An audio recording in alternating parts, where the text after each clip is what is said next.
There is one flight arriving from San Francisco a little late tonight, but that has nothing to do with the weather. Denise, that shooter evidently is still out on the loose.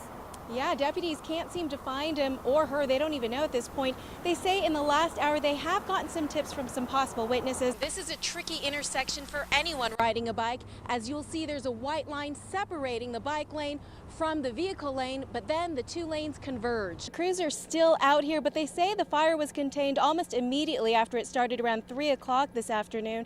As you can see behind me, it burned about an acre of that hill over there. If you do head this way, you'll want to bring your sunglasses, because surrounding the highway are these high walls of snow, blindingly white snow. To give you a sense of just how high this is, I am 5'4", and this is a lot taller than I am. Denise? Sarah, it's a mixed bag out here. Some new sophisticated shops and restaurants are opening up, but then there are buildings like the one behind me with plenty of space. I've got my GoPro camera in place, ready to shoot some amazing video on the slopes. I think the countdown is officially on, and hopefully I will not lose my papers, the microphone, or my lunch. And there you go. So if you want any more of this, come on down. Admission is free today. And did you have a good time? Yes. Are you going to go on it again? Maybe. She's still thinking about it. I know. To cling onto a car and try and get the purse back? Gotta get that. Everyone needs friends like that. Everything's gone. Everything's gone, and I don't know what to tell my mom. The fire was first spotted in the basement just before 9 o'clock this morning.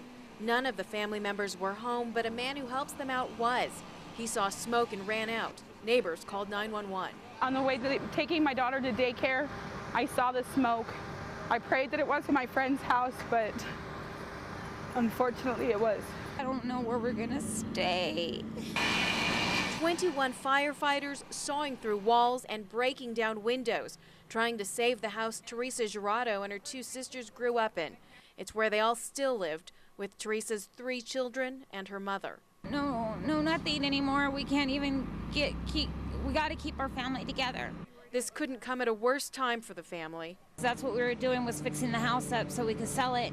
And we don't know what to do now because now my mom doesn't have her house. Teresa's father, an Army veteran, died exactly 3 months ago.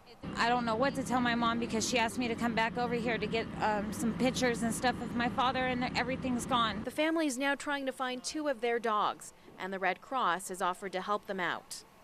A friend of the family's showed up when he saw smoke. He and his wife just bought a home in Sparks with 2 extra bedrooms, and they've offered to put up some family members for the time being.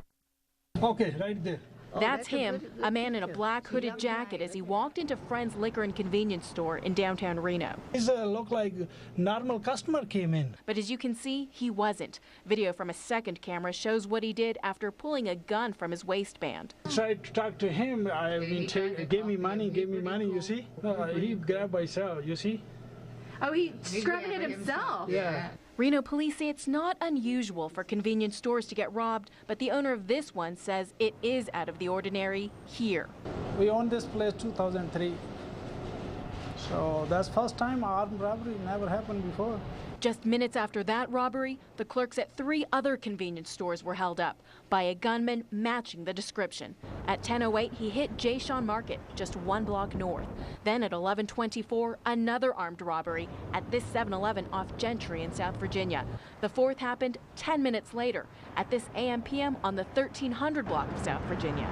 It's just, I don't like it. People in downtown Reno say this isn't what they expect here, and they're hoping police can make an arrest. I do hope that they get this under control quickly, because then that will let other ones know that we're not going to tolerate it. Reno police have released a suspect description. They say he's a white man in his early 20s. They say he stands about 5'11" with a slim build, and he has a black eye. They're not sure at this point if it's his right eye or his left eye. You're darn tootin' we're over the snow here in Truckee. Everybody's a little bit, shall we say, frazzled. And cold after dealing with a series of storms that hasn't let up.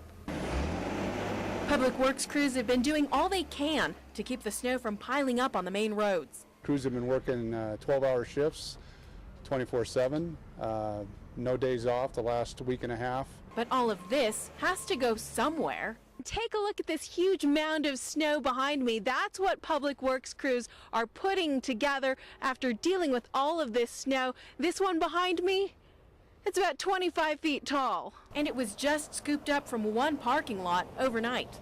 We are running out of nooks and crannies for snow. But not everyone's sick of this. Because it's beautiful out. It's snowing, it's white, it's cold. I'm really excited that it's snowing. We had a dry spell a while back, so all the skiers and snowboarders are pretty stoked about all the powder. If they can get to the resorts. You guys going to ski? Yeah. Okay. Can't do it, guys. Caltrans workers were stopping vehicles on I-80 West this morning near exit 190, telling drivers they had to turn back around towards Reno. No Lake Tahoe, and they couldn't even get to Truckee unless they live or work there. Shut down. Only people going through are locals and employees. But for people who do live in Truckee, they're getting ready for more of this. In Truckee, Denise Wong, KOLO 8 News Now.